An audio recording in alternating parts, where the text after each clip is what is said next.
தமிழ் பேசும் அனைத்து ஜோதிட நேயர்களுக்கும் அன்பான வணக்கங்க. ரிஷப ராசிக்கு இந்த பதிவுனால என்ன நன்மை இருக்கு அப்படின்னு யோசிக்கிறீங்களா? அதை தெரிஞ்சுக்கிறதுக்கு முன்னாடி முருகப்பெருமான மனதார வேண்டிக்கோங்க. நீங்களும் நான் சொல்ற மந்திரத்தை 3 முறை சொல்லிக்கிட்டே உங்களால முடிஞ்சதுன்னா கமெண்ட் பாக்ஸ்ல ஒரு முறை கமெண்ட் பண்ணுங்க. ஓம் முருகா போற்றி, ஓம் முருகா போற்றி, ஓம் முருகா போற்றி. என்னை ஜெயிக்க வைத்த கந்தா கடம்பா கதிர்வேலா, நீதான் இந்த ரிஷப ராசிக்காரர்களை வழிநடத்தி வாழ்க்கையில செழிக்க வைக்க வேண்டும். முருகனின் காலடியை தொட்டு வணங்கி நான் இந்த பதிவை தொடங்குறேங்க. தினமும் உங்களுக்கு கிரகநிலை மாற்றத்தால் வரக்கூடிய சுப பலன்களை அறிய கட்டாயம் சப்ஸ்கிரைப் பண்ணி பெல் பட்டன் அப்புறம் ஆல்னு ஆப்ஷன் இருக்கும், அதையும் கொடுத்து வைங்க. ஒவ்வொரு பதிவும் உங்களைய வெற்றியடைய வைக்க வேண்டும் அப்படிங்கிற எண்ணத்துல தான் போடுறோம். இந்த வீடியோ பதிவுல நம்ம நவம்பர் மாத பலன்களை பற்றி விரிவா பார்க்க போலாங்க. அது கூடயே நட்சத்திர பலன்களை பார்க்கும்போது உங்களுக்கு கூடுதல் விவரங்களா இருக்கும். அந்த வகையில ரிஷபராசிக்காரங்க நல்லது கெட்டதை முழுசா தெரிஞ்சவங்க, சுக்கிர பகவானை ராசி அதிபதியாக கொண்டவங்க, கார்த்திகை 2ஆம் பாதம் 3ஆம் பாதம் 4ஆம் பாதம், ரோஹிணி மிருகசீரிஷ நட்சத்திரம் 1ஆம் பாதம் 2ஆம் பாதம் நட்சத்திரக்காரங்க. ரொம்ப புத்திசாலிக்காரங்க. ரிஷபராசிக்காரங்க போர் குணம் கொண்டவங்க. உங்ககிட்ட சண்டை போட்டு ஜெயிக்கிறது ரொம்ப கஷ்டம். எல்லா இடங்கள்லையும் நேர்மையையும் உண்மையையும் மட்டுமே நம்பக்கூடியவங்க. உங்களுக்கு சொந்தமோ பந்தமோ அது தப்புனா அது தப்பு தான், வெட்டு 1 துண்டு 2ன்னு பேசக்கூடியவங்க. உங்களை ஒருத்தர் பஞ்சாயத்து கூட்டிட்டு போறார் அப்படின்னா நீங்க கூட்டிட்டு போறவர் பக்கமெல்லாம் சப்போர்ட் பண்ண மாட்டீங்க. எந்த தரப்புல நியாயம் இருக்குதோ அங்கதான் நீங்க சப்போர்ட் பண்ணுவீங்க. உண்மை நியாயத்துக்கு மட்டுமே என்னைக்குமே கை கொடுப்பீங்க. உண்மைக்கு புறம்பா எந்த ஒரு விஷயத்தையுமே செய்ய மாட்டீங்க. இதனாலதான் ரிஷபராசிக்காரங்களுக்கு நிறைய கஷ்டங்களும் துன்பங்களும் அதிகமாகவே ஏற்பட்டு இருக்கு. தங்களுடைய கஷ்டத்தையும் கண்ணீரையும் கடுகளவு கூட மற்றவங்களுக்கு தெரியாம பார்த்துப்பாங்க. இதனால பார்க்குறவங்க எல்லாருமே ரிஷபராசியா இவங்களுக்கு என்னப்பா சூப்பரா இருக்காங்க, இவங்களுக்கு என்ன குறைச்சல் அப்படின்னு தான் நினைச்சிட்டு இருக்காங்க. ஆனால் சாப்பாட்டுக்கு கூட கஷ்டப்படுறது உங்களுக்கு மட்டும்தாங்க தெரியும். கஷ்ட காலத்தில் திரும்பி பார்க்க கூட ஆள் கிடையாது. ஏதோ தட்டு தடுமாறி எந்திரிச்சு நிற்கிறப்போ உங்களை குறை சொல்றதுக்குன்னே நிறைய பேர் தேடி வருவாங்க. உங்கள் சொந்தக்காரங்க நண்பர்களுக்கு ஒரு தேவை இருக்குதுன்னா மட்டும்தான் உங்ககிட்ட வருவாங்க. அந்த தேவை முடிஞ்ச உடனே உங்களை தூக்கி போட்டுருவாங்க. மறுபடியும் அவங்க உங்ககிட்ட உதவின்னு கேட்பாங்க. அவங்க உங்களுக்கு முன்னாடி பண்ண துரோகத்தை எல்லாமே மறந்துட்டு மீண்டும் அவங்களுக்காக உதவி செஞ்சு ஏமாறக்கூடியவங்க தான் நீங்கள். வாழ்க்கையில் எப்படியாவது முன்னேறணும் அப்படிங்கிற தினம் கஷ்டப்பட்டு உழைக்கிறவங்க தான் நீங்க.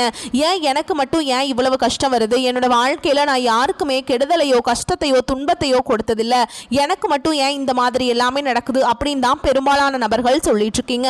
உங்களுக்கு பிரச்சனைங்கிறது வரும், அது கொஞ்ச நாள் இருக்கும், அதுக்கப்புறம் அந்த பிரச்சனை போயிடும். இந்த மாதிரி பிரச்சனை வரும் போகும் அப்படிங்கிற நிலைமையில தான் நிறைய ரிஷபராசிக்காரங்க வாழ்ந்துட்டு இருக்கீங்க. தங்களுடைய வாழ்க்கையில நீங்க நல்லது நடக்க போகுதுன்னு நினைச்சிட்டு இருந்திருப்பீங்க கடந்த காலகட்டங்கள்ல. ஆனா உங்களுக்கு அந்த டைம்ல ஒரு மிகப்பெரிய ஏமாற்றம் தான். புதுசா ஒரு சில பிரச்சனைகளும் கஷ்டங்களும் தானாகவே உங்களை தேடி வந்திருக்கும். ரிஷபராசிக்காரங்க சொந்த பந்தத்தை இழந்தாங்க, சொத்துக்களை இழந்தாங்க, தங்களுக்கு நெருக்கமா இருக்கக்கூடிய உறவுகளையுமே இழந்தாங்க. கடைசியா நான் மட்டும்தான் எல்லாத்தையுமே இழந்துட்டு நிக்கிறதா இருக்குது, எனக்கு உயிர் வாழவே பிடிக்கலன்னு சொல்லிட்டு இருக்காங்க. இதுக்கு மேல என்னால வாழவே முடியல சாமி, தயவு செஞ்சு என்னை உன் கூடையே கூட்டிட்டு போயிரு. நான் இவ்வளவு கஷ்டப்பட்டதுக்கு அப்புறம் எனக்கு வாழ்க்கையில வாழணுங்கிற எண்ணம் சுத்தமாவே போயிருச்சு. உங்க மனசுல கவலையும் துன்பமும் தான் அதிகமாகவே இருக்குதுங்க. நீங்க செய்யக்கூடிய ஒவ்வொரு விஷயத்தையுமே தடுப்பதற்கும் உங்களை அவமானப்படுத்துவதற்கும் இங்க நிறைய நபர்கள் முயற்சி பண்ணிட்டு இருக்காங்க. இது எல்லாமே தெரிஞ்சுமே கூட நீங்க என்னமோ பண்ணுங்க எனக்கு என்ன வந்துச்சு அப்படின்னு தன்னுடைய வேலையில மட்டும் என்னைக்குமே குறிக்கோளா இருக்கவங்க தான் நீங்க. இந்த 2025 அடியெடுத்து வைக்கும் போது நல்லது நடக்க போது நினைச்சிட்டு இருந்திருப்பீங்க. ஆனா உங்களுக்கு நிறைய கஷ்டங்களும் துன்பங்களும் இந்த 10 மாதங்கள்ல அதிகப்படியாகவே ஏற்பட்டு இருந்திருக்கும். இனி இருக்கக்கூடிய 2 மாதங்களும் அடுத்து 2026 தொடக்கத்தில் இருக்கக்கூடிய முதல் 4 மாதங்களும் இந்த இடைப்பட்ட 6 மாத காலகட்டங்கள் அப்படிங்கிறது உங்களுக்கு எப்படிப்பட்ட நன்மைகள் நடக்க போகுது அப்படிங்கிறத தான் இந்த வீடியோவில் நம்ம பார்க்க போறோங்க. அந்த வகையில் உங்களுக்கு நவம்பர் மாத கிரக நிலைகள் எப்படி அமைஞ்சிருக்கு அப்படின்னு பார்க்கலாங்க. தைரிய வீரிய ஸ்தானத்தில் குரு பகவான், சுகஸ்தானத்தில் கேது பகவான், பஞ்சமஸ்தானத்தில் சுக்கிர பகவான், ரண ருண ரோகஸ்தானத்தில் சூரிய பகவானும் புதன் பகவானும் கூட்டணியில் இருக்காங்க. சப்தமஸ்தானத்தில் செவ்வாய் பகவான், தொழில் ஸ்தானத்தில் சனி பகவானும் ராகு பகவானும் கூட்டணியில் இருக்காங்க. இப்படி கிரகங்கள் வலம் வராங்க. சூரியன் சுக்கிரன் இணைந்து மூல திரிகோண வீட்டுல இருக்காங்க. இதுல சூரியன் நீச்சம் அடைந்ததாலும் நீச்சபங்க ராஜயோகம் கிடைக்குதுங்க. மேலும் சுக்கிரன் புதன் இணைந்து லக்ஷ்மி நாராயண யோகம் தரப்போறாங்க. சூரிய பகவான் 16ஆம் தேதிக்கு பிறகு செவ்வாயின் வீடான விருச்சக ராசிக்கு பயிற்சி ஆகிறாருங்க. அந்த வீட்டிலே 26ஆம் தேதிக்கு பிறகு சுக்கிர பயிற்சியும் ஆகுதுங்க. ஏற்கனவே அங்கு செவ்வாய் ஆட்சி பலத்துடன் இருக்கிறாருங்க. குருவுடைய பார்வையும் இருக்குது. முதலாவதா பாத்தீங்கன்னா உங்களுக்கு சனியுடைய வக்ர நிவர்த்தியானது பாத்தீங்கன்னா உங்களுக்கு நவம்பர் மாதத்திலிருந்து ஸ்டார்ட் ஆக போகுதுங்க. அது என்ன சாமி சனியுடைய வக்ர நிவர்த்தி அப்படின்னு நீங்க கேட்பீங்க. இத்தனை நாட்களா மைனஸாக மட்டுமே செயல்பட்டு கொண்டிருந்த சனி பகவான் இனி வக்ர நிவர்த்தியாக உங்களுக்கு முழுவதுமாக பிளஸ்ஸாக மட்டுமே செயல்பட போறார். சனி பகவான் மூலமாக நீங்க எதையெல்லாமே இழந்துட்டு கஷ்டப்பட்டு வருத்தப்பட்டு இருக்கீங்களோ அது அனைத்தும் பெறக்கூடிய ஒரு காலகட்டமாகவே உங்களுக்கு இனி வரக்கூடிய ஒரு 6 மாத காலகட்டங்கள் அப்படிங்கிறது நல்ல ஒரு முன்னேற்றத்தை தரக்கூடிய ஒரு காலகட்டமாகவே பார்க்கப்படுது. அடுத்ததான் பாத்தீங்கன்னா சுக்கிர பயிற்சியை பொறுத்த வரைக்கும் பாத்தீங்கன்னா சுக்கிர பகவான் உங்களுடைய ரிஷப ராசி வீட்டிலிருந்து மிதுன ராசிக்கு போயிட்டாருங்க. இது பொது பலன்களாகவே பார்த்தாலும் 12 ராசிக்கும் நல்ல ஒரு கூடுதல் முன்னேற்றம் அப்படிங்கிறது சுக்கிர பயிற்சி மூலமாக இருக்க போகுது. இதுல குறிப்பா பாத்தீங்கன்னா ஒரு படி பாத்தீங்கன்னா ரிஷப ராசிக்கு நல்ல ஒரு முன்னேற்றம் அப்படிங்கிறது சுக்கிர பயிற்சி மூலமாக நம்ம எதிர்பார்க்கலாம். அடுத்ததான் பாத்தீங்கன்னா உங்களுக்கு இந்த நவம்பர் மாதம் முதல் வாரத்திலிருந்து பாத்தீங்கன்னா உங்களுக்கு வருட கிரகங்களுடைய மாற்றங்கள் இருக்கிறதுனால ஒட்டுமொத்த குரு பயிற்சி பலன்களும் உங்களுக்கு முழுமையாக கிடைக்க போகுதுங்க. இதன் மூலமாக பொருளாதாரத்தில் நல்ல ஒரு முன்னேற்றத்துக்கு வரக்கூடிய நாட்கள் ரிஷபராசிக்காரங்க போக போறீங்க. கடந்த காலகட்டங்களில் நல்ல ஒரு வேலைங்கிறது கிடைச்சிருக்காது. ஏதோ கிடைக்கிற வேலைக்கு ஒரு 10,000 சம்பளத்துக்கோ 15,000 சம்பளத்துக்கோ பிடிக்காத ஒரு வேலையை குடும்ப கஷ்டத்துக்காக வேற வழியே இல்லாமல் செஞ்சுட்டு இருந்திருப்பீங்க. ஆனால் நீங்கள் படித்த படிப்பெல்லாம் பார்த்தீங்கன்னா BA, MBA, MCA, MCOM இல்லை நிறைய டிகிரி எல்லாம் படித்து முடிச்சிருப்பீங்க. படிச்சிருந்து என்ன சாமி பண்ணுறது, இப்படி தான் வேலை கிடைக்குது, இதுக்கு தான் நாங்கள் போகிறோம் அப்படின்னு நிறைய பேர் சொல்லிட்டு இருக்கீங்க. ஆனால் இனி வரக்கூடிய நாட்களில் நீங்கள் ஒரு அரசாங்க வேலைக்கு ட்ரை பண்ணாலும் சரி, இல்லை ஒரு IT ஜாபோ, பிரைவேட் ஜாபோ, பேங்க் ஜாபோ, நீங்கள் எங்கே வேலைக்கு ட்ரை பண்ணாலும் அந்த ஜாப் அப்படிங்கிறது உங்களுக்கு நிச்சயமாக கிடைக்க போகுதுங்க. கோர்ட்டு கேஸுன்னு ரொம்ப நாட்கள் அலைஞ்சிட்டு இருக்க நபர்களுக்கு விரைவில் உங்களுக்கு சாதகமாகவே தீர்ப்பு வரும். சொத்து பிரச்சனையும் உங்களுக்கு சாதகமாகவே முடியும். சனி பகவானுடைய பார்வை உங்களுக்கு நேரடியாகவே இருக்குதுங்க. இதன் மூலம் வருமானம் அப்படிங்கிறது பல வழிகளில் வரும். தொழிலில் லாபம் சற்று அதிகமாகவே கிடைக்கும். அரசியல்வாதிகளை பொறுத்த வரைக்கும் புதிய பொறுப்புகள், புதிய பதவிகள் எல்லாமே தானாகவே உங்களை சேரும். ராகு கேதுவால உங்களுடைய செல்வாக்கு உயரும், உடல் ஆரோக்கியம் மேம்படும், சங்கடங்கள் நீங்கும். மறைமுகமாக உங்க தொழில் வாழ்க்கையிலும் சரி, இல்லற வாழ்க்கையிலும் சரி நிறைய நபர்கள் தொல்லை கொடுத்திருப்பாங்க.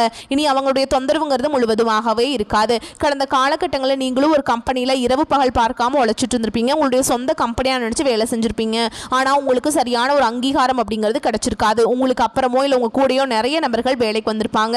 அவங்களுக்கு சம்பள உயர்வு, பதவி உயர்வு எல்லாமே கிடைச்சிருக்கும். ஆனால் நீங்க எப்படி வேலைக்கு போய் சேர்ந்தீங்களோ அதே மாதிரி தான் இன்னைக்கு வரைக்குமே இருந்திருப்பீங்க.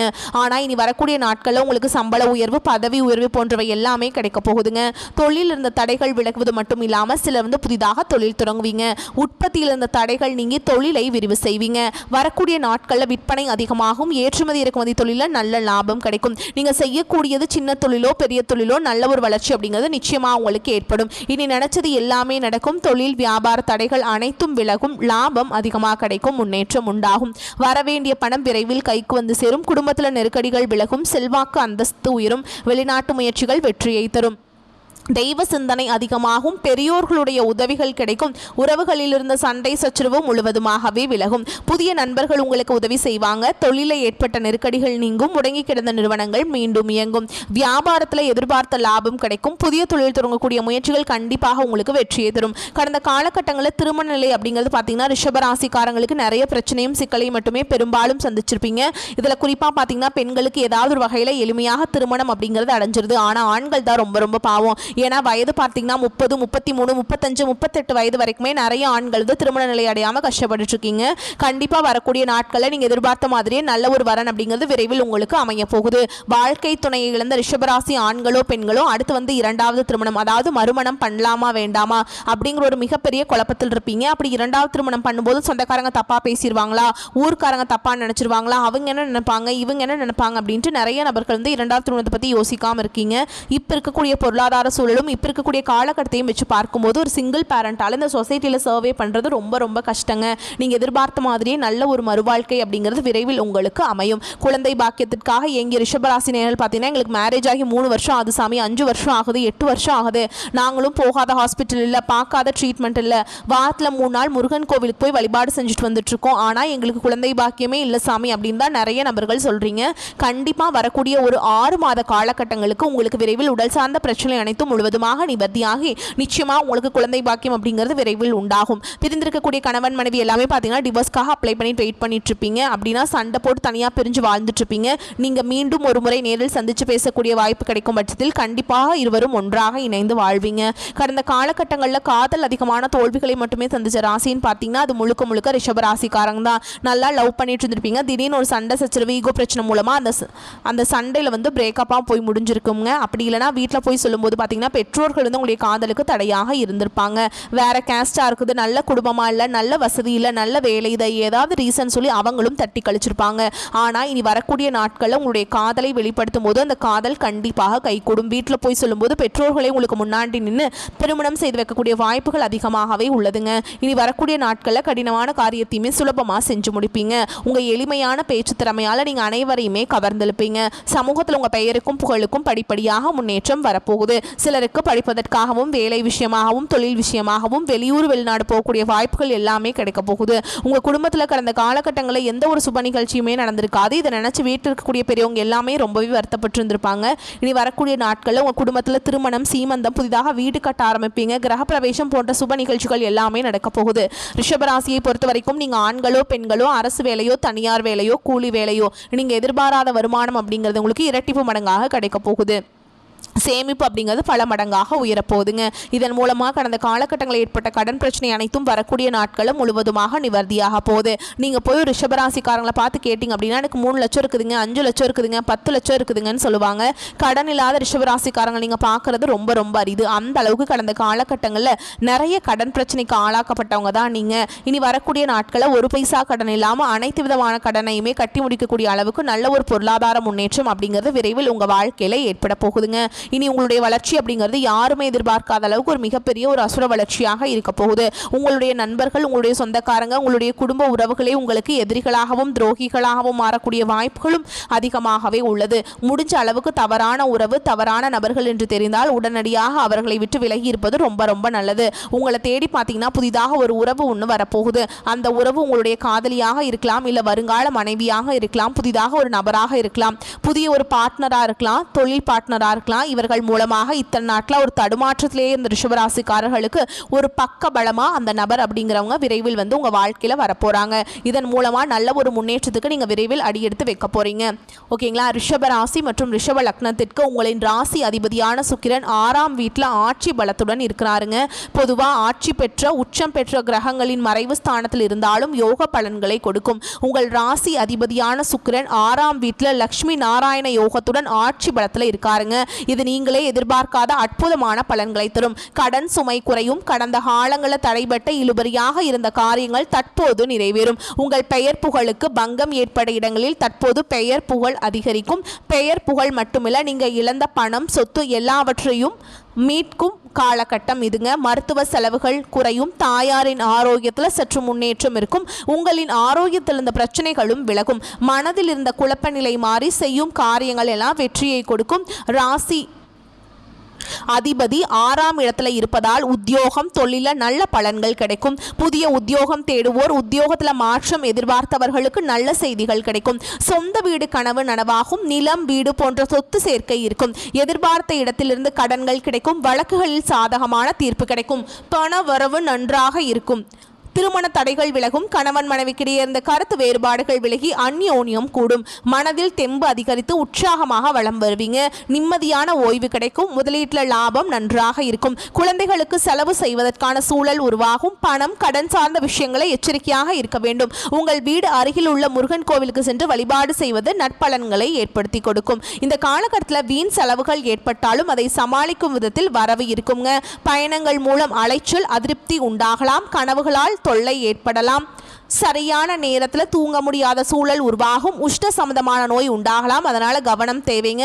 தொழில் வியாபாரத்தில் பண தேவை ஏற்படலாம். கடன் விவகாரங்களில் கவனமாக செயல்படுவது நன்மையை தரும். உத்தியோகத்தில் இருப்பவர்கள் ஓய்வு இல்லாமல் பணியாற்ற வேண்டியிருக்கும். இயந்திரம், நெருப்பு, ஆயுதத்தை பயன்படுத்துவோர் மிகவும் கவனமாக இருப்பது அவசியம்ங்க. குடும்பத்தில் தேவையற்ற பிரச்சனைகள் உருவாகலாம். கணவன் மனைவிக்கிடையே கருத்து வேற்றுமை ஏற்பட்டாலும் சரியாகிவிடும். வீடு வாகனம் தொடர்பான செலவுகள் உண்டாகலாம். பிள்ளைகளுக்காக கூடுதல் செலவு செய்ய வேண்டி இருக்கும். உறவினர்களிடம் கவனம் தேவை. பெண்களுக்கு மற்றவர்களின் வேலைக்காக அலைய நேரிடும். மாணவர்களுக்கு கல்வியை தவிர மற்றவைகளில் கவனத்தை சிதறவிடலாம். வாகனங்களில் செல்லும் பொழுது எச்சரிக்கையாக செல்வது நன்மையை தரும். மேலும் உங்களை பொறுத்த வரைக்கும் நட்சத்திர பலன்களை பார்க்கலாங்க. அந்த வகையில் கார்த்திகை நட்சத்திரம் 2ஆம் பாதம், 3ஆம் பாதம், 4ஆம் பாதம். உங்களை பொறுத்த வரைக்கும் தேவையற்ற அலைச்சலை குறைத்துக் கொள்வது நன்மையை தரும். எல்லா வகையிலும் நன்மை உண்டாகும். மற்றவர்களுக்கு உதவிகள் செய்ய தூண்டும். பிரிந்து சென்றவர்கள் மீண்டும் சந்திக்க நேரலாம். மாணவர்களுக்கு கல்வியில் வெற்றி பெறவும் மேல் படிப்பு படிக்கவும் எடுக்கும் முயற்சிகளில் சாதகமான பலன் கிடைக்கும். அடுத்ததா ரோகிணி நட்சத்திரம். உங்களை பொறுத்த வரைக்கும் எடுத்த காரியத்தை தைரியமாக உறுதியுடன் செயல்படுத்துவீங்க. வாழ்க்கைக்கு தேவையான புதிய வசதிகள் கிடைக்கும். உறவினர்கள் மூலம் உதவிகள் கிடைக்கும். புதிய ஆடை அணிகலன்கள் ஆடம்பர பொருட்கள் வாங்குவீங்க. வீடு மனை வாங்க திட்டமிடுவீங்க. சிலர் புதிய வாகனங்கள் வாங்குவீங்க. எடுக்கும் காரியம் சிறிது முயற்சிக்கு பின் நடைபெறும். அடுத்ததா மிருகசீரிஷ நட்சத்திரம் 1ஆம் பாதம், 2ஆம் பாதம். உங்களை பொறுத்த வரைக்கும் தொழில் வியாபாரம் ஏற்று இறக்கமாக இருந்தது. இனி சீராகும். ஆனால் பழைய பாக்குகளை வசூலிப்பதற்கு அலைய வேண்டியிருக்கும். உத்தியோகத்தில் இருப்பவர்கள் கூடுதலாக பணியாற்ற வேண்டியிருக்கும். அதே நேரத்தில் பணிகளை செய்து முடிக்க தேவையான வசதி வாய்ப்புகள் கிடைக்கும். தேவையற்ற வார்த்தைகளை தவிர்ப்பது நன்மை தரும். மேலும் உங்களை பொறுத்த வரைக்கும் பரிகாரம் அப்படின்னு பார்த்தோம்னா ஆண்டாள் தாயாரை வணங்குவது நன்மையை தரும். உங்களை பொறுத்த வரைக்கும் சந்திராஷ்டமம் தினங்கள் பார்த்தோம்னா நவம்பர் 23, 24 இந்த நாட்களில் எங்கும் கவனம், எதிலும் கவனம். உங்களை பொறுத்த வரைக்கும் அதிர்ஷ்டமான தினங்கள்னு பார்த்தோம்னா நவம்பர் 15, 16 இந்த நாட்களை சுபகாரியங்கள் செய்ய பயன்படுத்திக்கோங்க. நன்மைகளை கொண்டு முடியும். வரக்கூடிய வாய்ப்புகளை மட்டும் கெட்டியா பிடிச்சுக்கோங்க. வாழ்த்துக்கள். நன்றி, வணக்கம். வாழ்க வளமோடு நலமோடு.